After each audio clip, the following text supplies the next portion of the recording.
Sound in the suit, I got something in the shoebox. I can with my mood, tell me something that lose me. Wake up, wake up, wake up. 78 Sports TV here. Salute to the mighty LDBC. And today we got a very special guest back in the building. A young up-and-coming fighter, Mr. Joey Spencer. What's happening, Joey? Not much. How you doing? Thanks for having me on. Oh, yeah, no doubt, man. No doubt, man. So, since the last time we talked, I mean, you got some more work in. You improved to 10-0, 7 knockouts. Yeah. You know, you're scheduled to have a fight next month, but with all this Corona stuff going on, have you been notified that that's canceled? I have, yeah. My fight next month is canceled. I found out at the beginning of last week. It was a real disappointing news to get. I've trained like six weeks total for this fight so far, so to hear that it fell through really sucked, needless to say. But you know, it is what it is, and everybody's kind of in the same boat right now. You know, everybody's got the same problem. A lot of people are out of work, and especially fighters. You know, all of our fights are getting canceled. So, you know, and we're all, like I said, we're all in it together, I guess. Right. You know, so what precautions are you taking with you and your family and stuff like that? Have you guys went into like staying at home, or are you still out here shaking and moving? How are you handling this crisis? So the way it kind of went was after I found out that the fight was canceled, I stayed in the gym, but it was a closed training sessions. My gym was closed to everybody else, but I trained for the week. And then my last session was last Saturday, and I decided to, you know, just stay in at that point. So we're kind of on a quarantine type situation now. Me and my family, me and my wife. I'm newly married, so you know we're just staying in the house and you know, staying as safe as possible. So is my family, and really the only people that we're having contact with right now is my immediate family. So kind of taking the time to, like I said, I trained for 6 weeks for the fight. Taking this time to take a little rest from my body and let my body heal up. And, you know, I think that's good. You know, also, I train pretty much year-round, so this is kind of a forced situation where I got to kind of let my body rest. Right. And congratulations on being a newlywed. That's what's up. Oh, thank you. I appreciate it. Thanks a lot. Yeah, no doubt, man. So, you know, also, you know, in the news recently, I was going to ask you about this, but I saw you did another interview about this as well.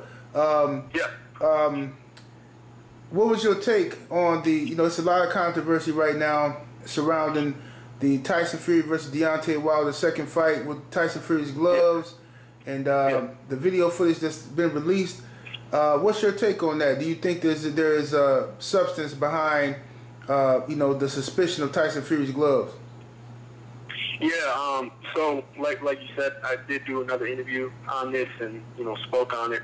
I'm just in a unique situation where I've been in gyms here in the Detroit area where I've witnessed coaches teaching and putting their gloves on fighters. It's a method that's taught to put the glove on looser and keep it, the fist down towards the wrist area of the glove.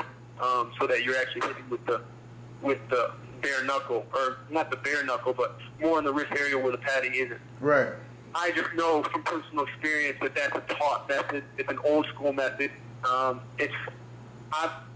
know that it's not the most well known thing in the game. Not saying that other people don't have great experience with other things, but I don't know if it's a thing that is more particular for where I'm from, because Tyson Fury has trained towards the beginning of his pro career here in Detroit, Michigan. So I don't know if it's more particular from where I'm from that guys teach it, and that it's more of an old school thing here in Detroit. But I just have the experience to know that that wasn't an accident, that wasn't a situation where it just, you know, I've heard a lot of situations where people are speculating, saying that, you know, the glove just got wet and it was flapping and, you know, he was just flicking his jab so it was coming loose.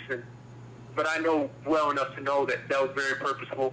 I could even see the way that he was throwing the punch. I was even seeing the way that he was throwing the punch. I could see him turning his fist in on the wrist. Right. Almost to make sure that it was just very, it was a thought out thing that they decided to do. I just am in a position to know that. I know that things like that. Look, if something is off, and even people who are saying that they don't think that was a intentional move by the team. If something's off, a lot of it's just the eye test too. If you tell something is wrong, if you can tell that something is different than what we normally see, then it probably is. Not a lot of things are accidental in this game. People do what they can to get an edge in the ring. That's something that's gone back, for as long as sport's been around. People have been, doing things to get slight edges in the ring. Right. So, but I just happen to be in a position where I know that, and I've witnessed being in Detroit, seeing coaches put their gloves on their fighters that way, and explaining it and talking about it. It's a well-known tactic, at least where I'm from. And I always knew to look out for it. My coach always knew to look out for it if we were fighting the guy. And where my learning experience came from with the situation was I fought a guy as an amateur who had his gloves on like that. And I remember being hit and thinking that it felt harder than usual. When we went back and watched the tape, we saw that the gloves were flapping and that he had the hands on like that. Well, it wasn't until later times when we were, in gyms when we saw somebody doing that consistently and putting the gloves on their fighters that way that we realized that it was a tactic that we needed to look out for. Wow. Yeah, Will, I'm glad you're saying this and exposing this because I've heard the same thing from people who wanted to talk off the record about this, but you're going on the record with it, so I salute you for that. And and I don't know why so many people are pretending like this is ridiculous. Yeah. Oh, you guys are just making stuff up, making excuses. I'm like, it's on video. It's on video. Yeah, absolutely. Well, at the end of the day, I think the only people who are saying that's ridiculous are specifically Tyson Fury fans. And I'm not coming into this situation biased in any way other than the fact that I'm American. I had made it known before the fight that I was rooting for Wilder just from a loyalty standpoint of being, his countryman. Right. But, so that's the only, biased standpoint that I come in on this. But it's not like I wasn't a Tyson Fury fan. You know what I mean? Going into the fight. It's not like I was rooting against him as a person. Right. So I have no bias coming into this situation to say this. At the end of the day, it's just facts. If I know that something's a fact, I'm going to say it. And it's definitely not any accident. And I think that people need to open their eyes and stop pretending that people in this sport don't do things to get edges, unfair advantages. Right. It happens every single day. And it's sad when us as the fighters don't get the support. If somebody is on film and it's obvious that something is wrong, then the fans, not just some fans, all the fans need to hold the fighters accountable for that. It's a situation where we're in the ring and our lives are on the line. I think that was proven more than ever last year, that our lives are on the line every time we get in there. So there's really no room for stuff like this, and it just needs to be, talked about. I said it in the fight. I said it in the other interview that, a lot of it comes down to Fury's going to do what he can do, what he can let slide. I'm not aware of what the rules are. I don't know if they can overturn a fight because of that. At the end of the day, it was the ref's job to make sure that the glove was all the way on the fist. So, not saying I'm not bagging on the refs either. I'm just saying that when it came down to it, when they stepped in the ring, it's the referee's job to catch whatever it was, should have been caught either during the fight or before the fight.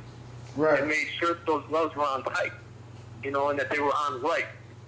So it makes me a little, weirded out because I know how strict, these commissions are. I know how they treat me because I've been on some big cards in some big cities. And I know how they treat me, and I know how careful they are in different situations. I know they're very careful about the gloves. So it just amazes me that this stuff is gotten away with on this big level. It makes me, a little leery, Right. It don't make sense that, like you said, at this level of the game, with all the eyes watching. You know, to be honest, I was shocked at how many people wanted to see Deontay Wilder lose by any means necessary. Because I was shocked because the man got hit behind the head in front of the referee, who had a perfect angle to see it. The announcers didn't talk about it. The referee said nothing about it. Like, they act like it never happened. So I'm just like, wow. So with all these people, and there's a lot of fighters coming out now saying what you're saying about the gloves. It didn't look right. But you also have some fighters coming out saying that, oh, that's a myth, and that wouldn't help you if you put your hand this way. It wouldn't help you. I'm like, get the fuck out of here. How are you going to tell Tyson Fury what works for him? Okay, and then also, I'm not a professional boxer, but I have sparred. Okay, and even when somebody doesn't have their knuckle in the glove, okay, if they palm you, if they give you a stiff palm with that part that's not padded, and you got no head get on, that shit hurt. Listen, not only that, people. So I understand the fighters that are coming from the standpoint of, like I said, I've got a unique perspective because somebody's actually had their gloves on, and I've fought in an amateur fight where somebody wore their gloves like that, and I felt, the difference.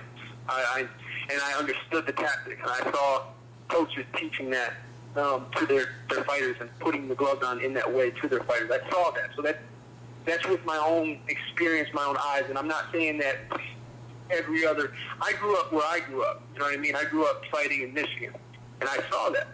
Specifically in Detroit. I'm not saying it's like invented by Detroit fighters. I just specifically saw it in Detroit. Right.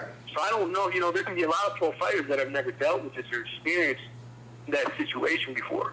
So I don't knock them for saying, I don't really know. But what I don't understand is you can see in the film, you can see the situation, you can see something's not right. Right. Second of all, it doesn't make any sense to say that wouldn't help you. It doesn't make any sense to say that wouldn't help you.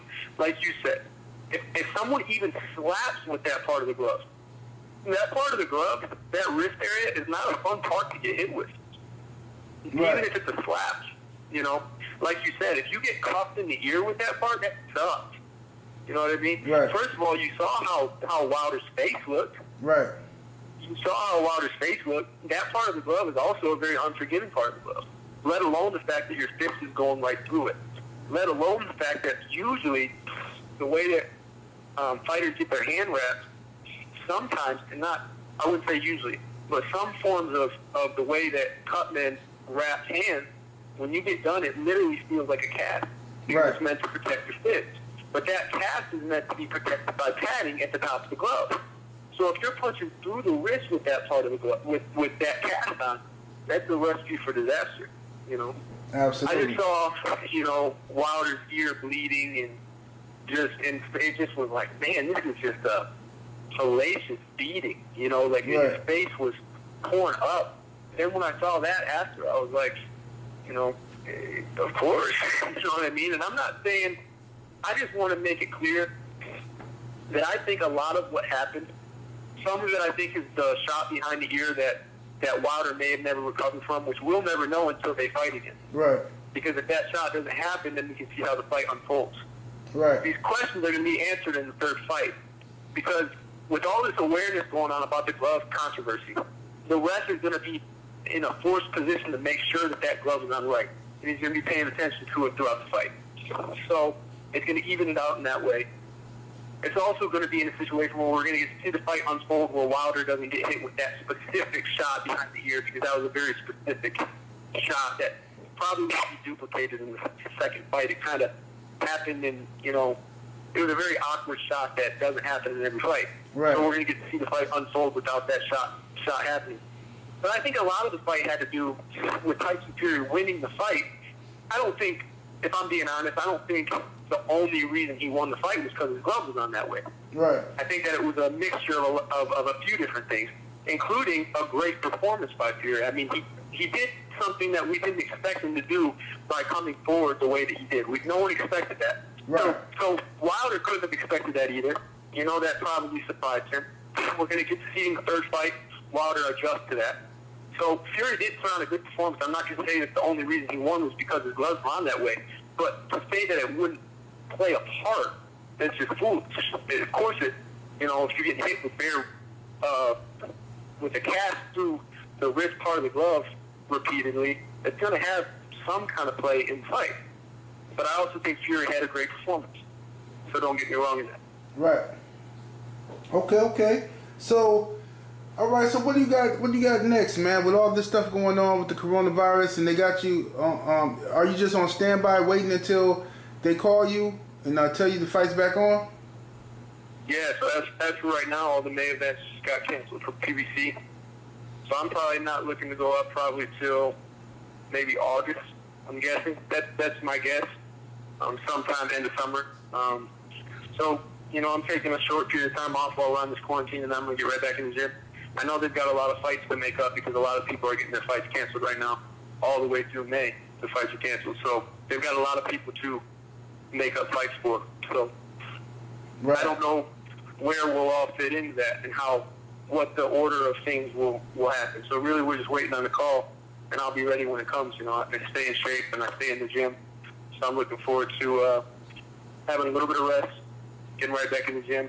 And when they call, I'm going to be eager to get back in there, just like probably all the fighters will be. Absolutely. Okay, so who are you supposed to be fighting next, or do you know? Is that fight just totally out of the equation now? I'm guessing that fight's totally out of the equation. We had an opponent. To be honest, I completely forgot his name because It's just been out of mind for a couple weeks now. Right. But that opponent will probably try to make that fight happen. My next fight, because he was in and he had been training too for the last several weeks. So we're probably going to try to make that fight happen again. If that doesn't happen, he'll give me a new opponent. But we'll see what happens. I really don't know yet. Okay. All right. Yeah, it's a fucked up time for boxing right now, man. Well, for the world, really. It is. It really is. Yeah. So everybody's just sitting back waiting, see what's going to happen here. You know what I mean? But so you keeping your weight and everything under control? Yeah, I'm trying to. I mean, the only thing to do around here is eat, so it's a tempting time. Right. But we gotta stay disciplined and stay focused and just try to hit a jog every once in a while and just try to put that weight down. Absolutely. All right, well, Joey, man, I'm gonna appreciate your time. I'm gonna stay in contact with you, man. As soon as boxing gets back jumping, man, we hear some news, I'm gonna give you a call and try to see who you fight next, man, and how you feel about the next opponent. Appreciate you, brother. Thank you for the time. Hey, no doubt. Appreciate you, Joey. Thanks a lot, man. Have a good one. You too.